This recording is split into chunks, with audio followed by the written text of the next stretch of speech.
January 2021. Martin Ødegaard wants to leave Real Madrid. The Spanish press has already written the verdict. The club's next great midfielder mishandled, wasted, buried behind aging legends who refuse to make room for him. Everyone agrees Real Madrid has failed him. Everyone, except the one man whose opinion should have mattered most. Zinedine Zidane disagrees, and history is about to prove. He saw something the rest of football missed. To understand why Zidane's disagreement matters, you have to go back to 2015. Real Madrid signed a 16-year-old from Strømsgodset for €4 million, the youngest player in the club's history. A kid Zinedine Zidane himself would coach 2 years later at Castilla, the reserve side. The expectations were immediate and enormous. A generational passer, the heir to the club's midfield. What followed instead was 5 years of exile, a loan to Heerenveen, a loan to Vitesse, a loan to Real Sociedad, where Ødegaard finally looked like the player Madrid had paid for, scoring against his own parent club in the Copa del Rey on his way to winning the trophy. By the second half of that loan, in the autumn of 2020, Zidane had seen enough.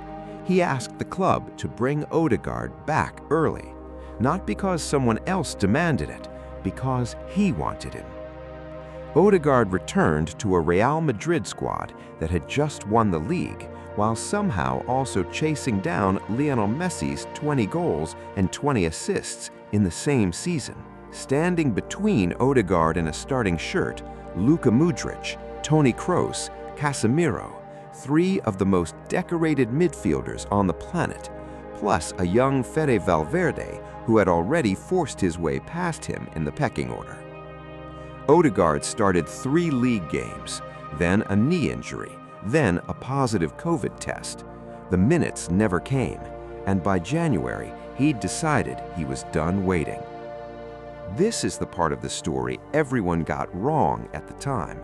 The headline said Real Madrid had failed a wonder kid. What actually happened was quieter and stranger. Zidane sat Ødegaard down, not once, several times, and asked him to stay. "I told him to stay and fight for his place," Zidane would say later. "I wanted him back from his loan, and I told him the season is still very long. He would have had his chances. But he wanted to leave and play. I really wanted him in my squad." This was not a coach discarding a talent he didn't believe in. This was a coach who had personally developed that talent at Castilla, who had pulled him back from Spain a year early because he rated him, asking him to compete among 3 of the greatest midfielders of the era instead of running from the challenge. Ødegaard left anyway. A 6-month loan to Arsenal in January 2021, immediate minutes, immediate impact, a permanent transfer that August for £30 million, a fee that would look laughably small within 2 years, growth into one of the Premier League's most complete midfielders, the captaincy in the summer of 2022 handed to him after Pierre-Emerick Aubameyang's exit at just 23 years old. A season in which Arsenal finished second, agonizingly short of the title, with Ødegaard voted the club's player of the season. The wonder kid Real Madrid supposedly ruined had become one of the most important players in England. So, was Zidane wrong? This is where the story gets interesting, because the honest answer was more complicated than either side of the argument wanted it to be at the time. Zidane was never wrong about the talent. He saw the ceiling before almost anyone else did, back at Castilla, long before Arsenal or the wider football world had any idea what Ødegaard would become. What Zidane was asking for wasn't unreasonable either. Fight for your place among Modric, Kroos, and Casemiro, and you'll come out the other side a better player for it.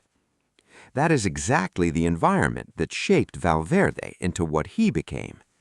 But Ødegaard wanted a guarantee Real Madrid was never built to give a 22-year-old, not even one Zidane believed in. He wanted the ball every week in a system built around him, and that, it turned out, is precisely what he found in North London. Sometimes a coach can be completely right about a player's ability and still lose the argument, because talent alone was never the disagreement. The disagreement was about where that talent needed to go to become what it was capable of becoming. Zidane saw the ceiling. Real Madrid simply wasn't the room with the space for Ødegaard to reach it, not with three of the greatest midfielders of the generation standing in their way. Arsenal was. Zidane wasn't wrong about Martin Ødegaard. He was just standing in a building with no room left to grow him. And the player he refused to give up on became exactly the player he always believed he could be, just somewhere else.